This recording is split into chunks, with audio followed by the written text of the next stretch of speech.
And welcome to another episode of 50 Shades of Grey, where you have been asking me for a man's opinion. And I'm going to try to give you that today. We've got one and a half men, me being the half, and a man the other. And I welcome my friend Steve. Welcome, mate. Thank you for coming on.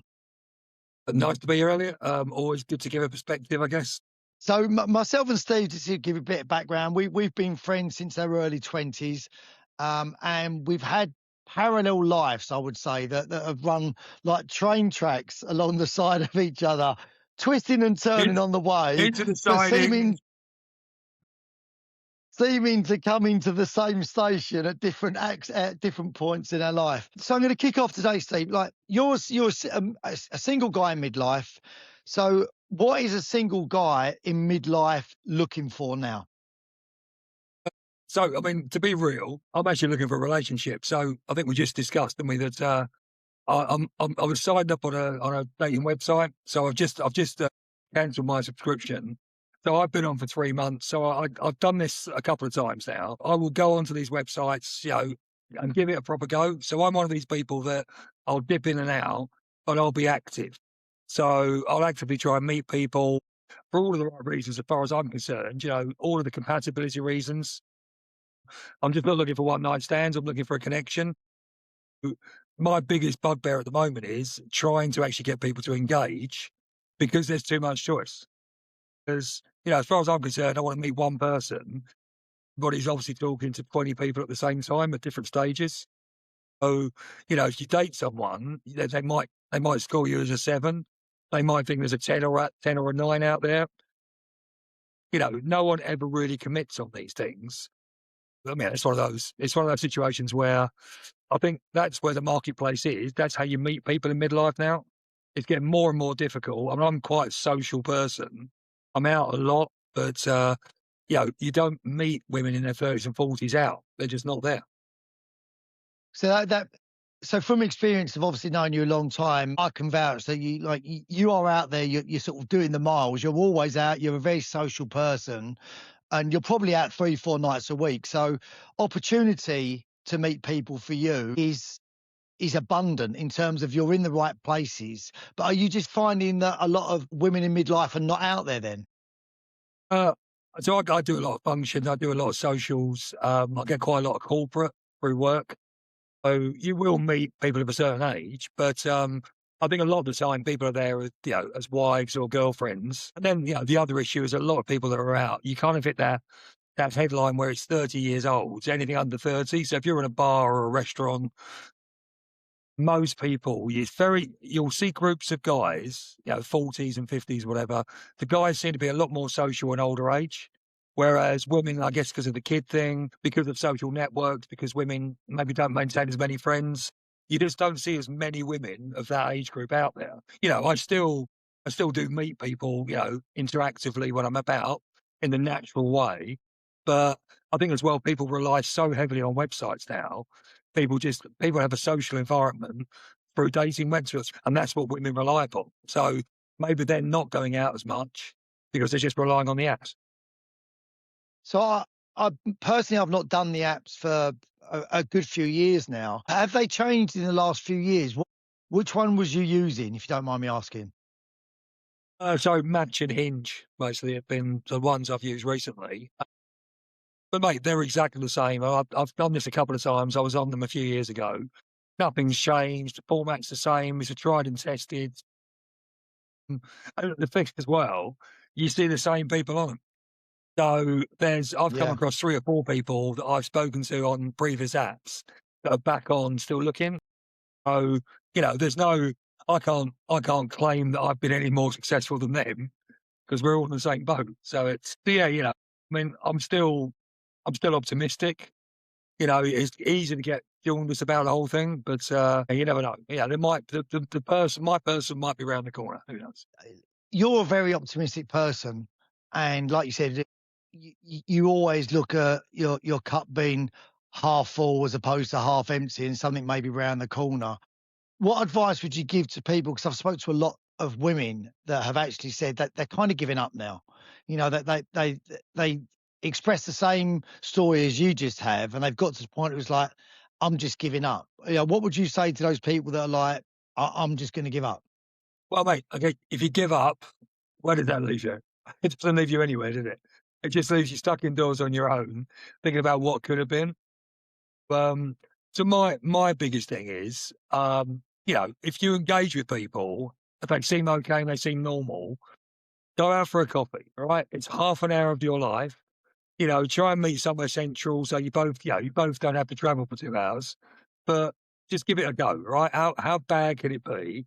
One coffee. Right? So I've had, on this latest interaction on these apps. I've had a few dates where literally I've had 4 or 5 people cancel lastminute.com. So, within an hour of meeting, someone's suddenly been sick for 5 days, but haven't bothered telling me. So it's that nonsense, right? And I've had people do that. I've said, no, that's fine, no problem at all. Let's forget about it.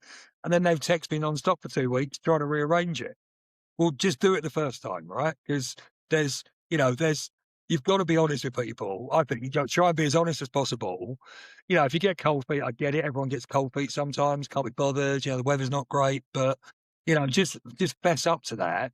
Don't just make up a stupid excuse. And also, it validates, you as a person if you actually make the effort. So I put a lot of store in people actually making the effort to do stuff. Because that's what I do. I put a lot of, like you say, I'll do the hard yards. I put a bit of time and effort in. Uh, Women have to go to get dressed up, and they feel they've got to look a certain way. Got to be 100%. Are we ever 100% when we ever meet anybody? If you meet someone out in the real world, you could bump into someone in the supermarket. You're 50% of yourself. You've been Yeah. out. It's probably a rough night. You look a mess. Sometimes it's just that interaction. You just get a feel. So. It's very hard to read chemistry off a text or a photo. So, the acid test is to actually meet people face to face, isn't it? 100% agree. So through everything, I remember myself. Have you done a lot of work on yourself through relationships? You do get to the stage where you think, right, I've had a lot of failed relationships that haven't. Well, I wouldn't say failed; they just haven't worked out. So I don't look at it as failing. No, But the only fail's a good name for it, mate. but Unsuccessful for various reasons. yeah, I had a shot. That's what I'd say. I had a shot. But like you begin to look at it and think, right, the only common denominator in all of Yeah. this is myself. So have you looked and think, right, what work am I doing on myself? Yeah, we had a conversation off camera earlier, didn't we, about my last relationship. I was seeing someone with 3 kids, younger kids. So demonstratively, it meant that I was going to have to be involved if we ended up together in those kids' lives for a period of time. So I was willing to take on that responsibility. So I've put myself out there and said I'm willing to do that. She, I think, had been alone for a while, for a few years.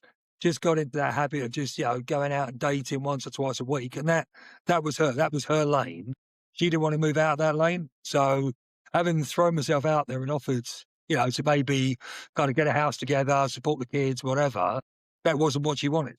So I think for me, you've got to look at where things have failed in the past. So whether that be, you're not making enough of an effort, everyone gets selfish, you get a bit, you get a bit blinkered sometimes in terms of what you want to do for life. You kind of push people in directions they may not want to go. So I think I've grown organically through the process, but we still make the same mistakes. It's unfortunate, as I said, I'm still making new mistakes as life goes on, and like the rules of the game seem to change all the time. So, stuff I learned 5 years ago that I thought I could put right, I do that now, and then the rules have changed, and so I've made a mistake again. So it's difficult. You've got to, it's an evolving process, but fundamentally, nothing really changes. It's still boy meets girl. Do you like each other? Do you get on? Have you got similar interests? So long as one of you hasn't got a psychotic issue, then you should be okay. You say that though, mate. I do think that, and that's a great point that you make. It's not making the same mistakes. It's making new mistakes, because as you get older, people get more set in their ways. So, like you say, the landscape constantly changes. So in at your 20s, you know, when we went out a hell of a lot together in our 20s. Um, and you very rarely was meeting people who had kids or had their own house or had sort of split families. But now you're meeting, it's unusual if you're meeting someone that has got no baggage whatsoever. Yeah. Even if you meet someone with no baggage, they've still got a a life where they, like you say, your past relationship, they don't want to give up that independence. And I do understand that to a large degree. And it is about, like you just said, is how far do you want to move out of your lane? Or are you happy just going down that lane with someone else in another lane and occasionally merging together? I mean, I mean, mate, I'm in the situation. My daughter's at university. Me and her mum broke up when she was 3. I've been like a weekend dad, holiday dad for that, yeah, her entire life, pretty much. So effectively, I've kind of reverted back to a single guy in his 30s. I've just got more money and more property now and a better job. In my head, I'm a better prospect than I was 20 years ago because I've got limited time, I've got a lot of free time, I've got lots of interests. So, that to me, it should be a marketable commodity. It just isn't for various reasons. So, But whereas I feel like the women you meet, obviously most women retain, possession of the kids, so they live with their kids. So, a lot of dads are weekend dads or whatever. So that's just the nature of the marketplace. So yeah, so I still struggle to understand what women are actually looking for because I think potentially people like me could be a good prospect. I think a lot of women out there will love listening to a guy's point of view on this because it's usually a woman saying all of this. And that leads us into the next question that is, do you think that there's a markedly difference in opinions between men and women, or is it just people? No, no. I mean, I meet a lot of normal ladies, basically. So, I mean, a lot of women out there are probably the same boat as me, and are just questioning why it hasn't worked out. Uh, the problem is basically there are a lot of people out there who, on the app thing, for example, people just want to validate the fact that they're still attractive and they can still appeal to the opposite sex. So you'll get a lot of people on apps that aren't interested. They're probably married, in relationships, are just looking for some sort of like, ego boost. So they like getting interest, but they are going to follow through on it. Interaction. Yeah, they just want some interaction. Someone they can sit, if they've got some spare time, whatever. Maybe it's a little kind of dirty secret of theirs, possibly. But but again, there's lots of people out there looking. I think you have to have realistic expectations about what it's really going to turn out to be, So, uh, we all kind of rate ourselves, I guess, to a degree. I'm definitely not a 10, probably slightly better than a strong 5. But, I just think that, people sometimes have got unrealistic expectations of who they're looking for. And I do hear like a checklist. So you will talk to people where there's loads of non-negotiables. I haven't got any of those. I don't care what someone does for a job up to a point, their circumstances, where they live, how much money they've got. It's about them as a person. But if you swing it around the other way, that's so important to women. Profession, status, finance, are you soluble? No criminal record, thank God. All those bits and bobs, which for most guys are irrelevant. So, I haven't got a checklist generally. I'm open to, I've dated lots of different, I've dated lots of different types of people at different age groups and stuff. When I was young, I dated older women. I've dated much younger girls before, basically. So, yeah, it's having the connection and meeting the right person at the right time. So if you could give the women any advice about what not to do from the other side, that sort of is a definite sort of, and I hate the word, but red flag to guys, what would it be on dating apps or just generally on dating? So for me, when you first start texting people, keep it light, right? So humor's a great win. So you can obviously hook someone with humor, but just keep it light. Don't be too stressy. Don't start kind of setting out parameters and goals and needs and wants, second text in. thing of it is, right, everyone wants a grand gesture. I heard a great story with some girl where some guy had arranged a date in Paris as a first date. So their first ever meeting was at Waterloo Station to go to Paris on the Eurostar. Who they apparently, on the way out, she decided she didn't like him. They had to spend 8 hours together in Paris. He booked lunch and dinner. He booked lunch and dinner, and they barely spoke on the way home, apparently. So I'm like, what? I mean, who got anything out of that? Other than a Paris merchant and maybe the restaurant. So, so for me, I'm, literally, you haven't got to, grand gestures can come, can't they, if you want to meet someone, but, you know, for a lunch or a coffee, just do that, right? Yeah. And do you know what? If you arrange to do that, actually bloody turn up, and don't cancel 55 minutes before you do the meet when it was going to take you that length of time to get there anyway. I'm Yeah. very much, I'll always turn up. I'm pretty reliable as a friend, but if I make a commitment, I will turn up because there's a reason I committed to do it. I find that loads of people get cold feet at the last minute, which I get. So I do understand that. But, you know, it could be a half-hour coffee, right? If you're not feeling it, you're not feeling it. It's fine. So long as the guy doesn't follow you home, you should be safe. Yeah. I mean, I always said when I was doing them, my advice to people was always don't chat on text messages for too long because you're in danger of actually having a relationship via text. I have a few messages and don't do the same old things like what do you do, blah blah blah. Just find out if you like each other, then have a conversation on the phone. I would always FaceTime people beforehand because I'd want to actually see that they were real because I'm a bit of a Yeah. paranoid person. And No, then, no. like you said, meet for a coffee because you can buy someone a coffee. It's £4 or £5. That's it. Especially for guys, because what the other thing that I found as a guy was it's bloody expensive dating for a guy because you do feel pressure and it's a societal pressure to pay for it. And I think you are judged for that. And I know women say we don't expect guys to pay. I always found that there was an expectation that you should do and that you were judged a little bit if you didn't. Mate, I mean, you've gone for a drink with someone, you might go for a couple of drinks, right? So, I've got no issue paying for all the drinks, but it's nice if someone else pays the second round. But, if I've taken people Yeah. out for lunch or dinner, I've always paid. So that's not a problem. And that's a hit and miss situation, isn't it? So sometimes you meet someone that's great, that could pay dividends. Other times I've met people and, 5 minutes, 10 minutes in, I'm like, this is a mistake. This isn't going nowhere. I mean, that's the problem with that. I mean, I think like it swings both ways. You have to kind of do a bit of due diligence before you meet someone because Yeah. you've got to appreciate that you've got to drive somewhere, meet someone, you're going to spend time with them. Is it actually somebody you want to actually interact with?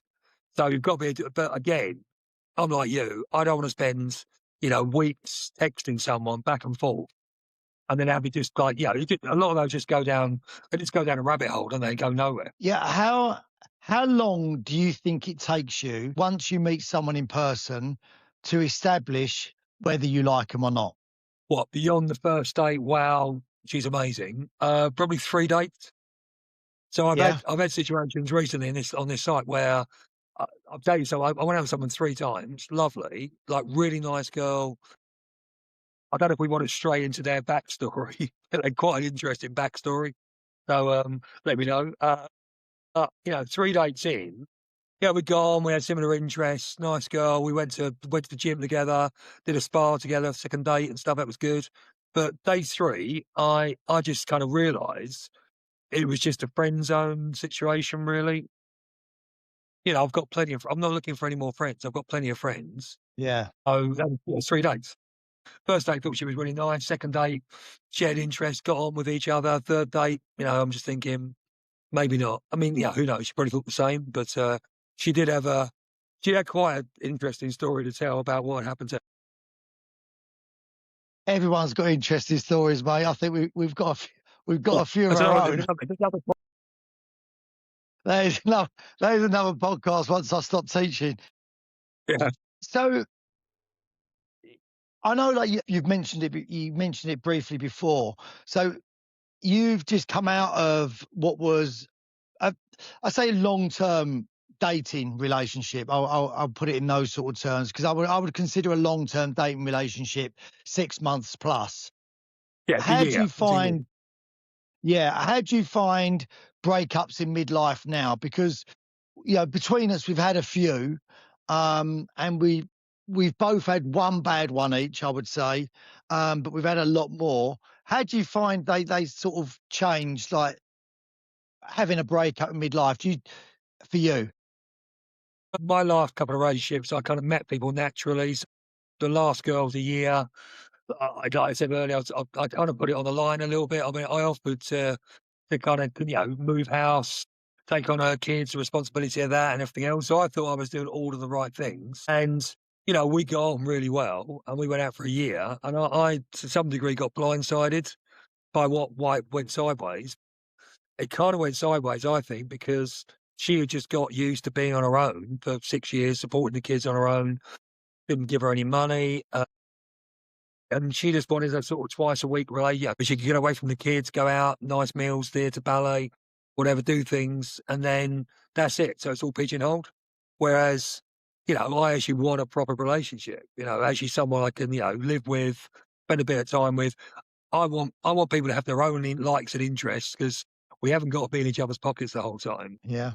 Someone you get on with, someone you can interact with, someone your friends, you like their friends, your friends, family, whatever. There's some kind of synergy, that's what I want. So I think, maybe that went wrong for that reason. The previous relationship was a couple of years. I think, again, always thought she was a nice girl, just probably never thought it was going to be the end game for me. So yeah, swings and roundabouts, mate. I mean, it's like we've both been in the case where we've called the shot sometimes. Other times, people have dumped us. I think you've got to take the rough with the smooth there. Really, sometimes you've got to be in the game. How have you taken it personally, though, mate? Have you found that different? Like, have you? Yeah, I It's mean, it hurts. more It of a hurts more. I said it does hurt more as you get older. Every knockback hurts a lot more. really. So yeah. I mean that situation there, particularly when you put stuff on the lines. I think when I was younger, and we've both been fault doing this, you think about yourself, you get up to, stuff you probably shouldn't, basically. So you're definitely at fault a lot of the time when things don't work out. I think this time I bent over backwards and I just spent a lot of time thinking about how I could make it better. So yeah, I mean, I think, I did everything in my power, I think, at the time. The problem is you can't change yourself, can you? So ultimately, you want to do as much as you can, but you're still that person. You still talk like you do. You still walk. You still, I don't know. You've still got the same attitudes and whatever. You still say the same stupid stuff sometimes. So you can't always change that. But yeah, it's definitely harder when you get older, because I think you just feel like there's less time in there. Yeah, I do get, though, like we've said this on the podcast a couple of times. I do get there's a lot of women now and guys that are just, they've got their own lives, they've got their own independence, and they want to maintain that. And to a large degree, I do understand that. And what they want is just, like you said just now, that maybe she wanted, was just someone to experience a night out with, and this and sort of the odd meal. But they don't want to give up their home where they live, their circle of friends, because that's their sort of security, isn't it? And they don't want to gamble that so late in life, because if it does go wrong, it's even harder now, I think, when you're older, to sort of readjust. And once you've been through divorces and everything else and breakups, you don't want to keep doing that again. It's hard enough breaking up without going through, right, who's moving out, or why did I sell my house to do this when that hasn't worked out? Oh, mate, it's a big step. I get it. I mean, it's and like, you hear about relationships now with people in older age. They kind of live in their own houses. They still just date. They never Yeah. cohabitate. They whatever. So I get that. I mean, that could be appealing, I guess. I mean, I could do that. I mean, that wouldn't be a hardship for me. But I don't want to do that, because that's just dating, right? I want a proper relationship, or I'm actually with someone, because when I've been in that situation, there's been times it's been great, and that's the essence. That's the best part of a relationship. Actually being together and doing stuff together and sharing experiences. And like, if you never get out of the dating game and you're just seeing each other like once or twice a week, whatever, what does that really amount to? And then also I think with that, you stay detached. So does it make you less faithful? Possibly. I don't know. If you feel like the other person isn't as committed as you want them to be, surely that's going to make you less committed. If something else comes along that's going to turn your head, probably. So, people want people to be committed to them, right? Show some commitment back. So that was going to be my next question. I think you just answered it there, mate. Was like for you personally, is to describe your perfect relationship. So for you, would that actually be living with someone the whole time and life's completely intertwined, but retain your own interests as well? Yeah, I guess an idealised situation is everyone's going to be working at different times. Someone who probably still works has got an outside life. They could, through work or through other social groups and stuff, other interests. Because we've all got our own like hobbies and stuff. So, we haven't got to live in each other's pockets because we're not our parents. Our parents, that generation before us, they were literally glued together mostly. Most of them were, a lot of them were in unhappy marriages and stayed together just because they were married. So, society's not like that anymore. People find it very easy to break up. So it's kind of gone the other way. But yeah, I think sometimes differences keep you together. You got enough space apart. There's normally enough room to maybe bring them back together again. But yeah, that would be my idealized situation. I mean, I could potentially just carry on dating for the next 10 years and be in the same boat 10 years' time. But I don't really want that. I guess if that's the only thing that's an offer, that's what I'm going to be doing.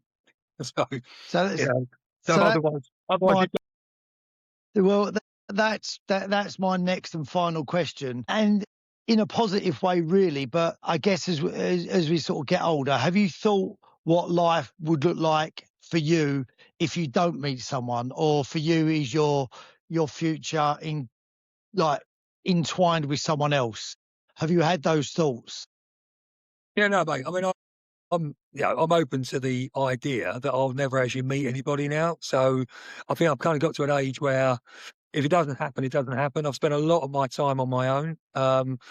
Simply I've been in relationships, but I am comfortable being the odd number at a dinner party. I've got a lot of friends. This year, last Valentine's, I was out with a girlfriend, spent a lot of money, big restaurant, dinner, whatever, a great night out. This Valentine's, I'm going to Bath with a couple of uni mates and we're going to go and watch rugby on Valentine's Day. They're both married. Their wives don't put as much stock in the Valentine's Days as, us daters, but both the wives are happy that the husbands disappear on Valentine's Day and do their thing. But that's my plan. So, I can continue to do that forever if I have to. Obviously, later in life, I guess, as your friends thin out and stuff just happens, it'd be nice to be with someone. But, I don't want to just be with someone for the sake of it. I want it to be a positive experience for me. It's a lot better. I'd rather be single and happy than with someone and miserable. But hey, watch this space, mate. You never know, it might happen. Well, listen, mate, I really want to thank you for your candid honesty as always, because the one thing you have always been is honest, and you do speak from your heart as well, which is I think will be great for people to hear a man's point of view because we don't always get that. But thank you for joining me, mate. Hopefully, people will be able to find you on Match and was it Bumble or Hinge? Was it Change, yeah. Well, in the Hinge? next 3 weeks, because I've cancelled my subs. I'll be off in 3 weeks. Back So to the real world. have a look. Have a look at Steve. Right? He's on the dating apps now. Yeah, yeah. And you could meet a nicer guy. But listen, mate, thank you for joining me on today's show. I really do appreciate it. All right, thanks, Elliot. Thanks for the platitudes, and you take care of yourself, mate. Guys, thank you very much for tuning in to Fist Chase and Grays. Make sure you subscribe and you follow and look out for us on Instagram, TikTok, and YouTube. Take care. Good night. Bye.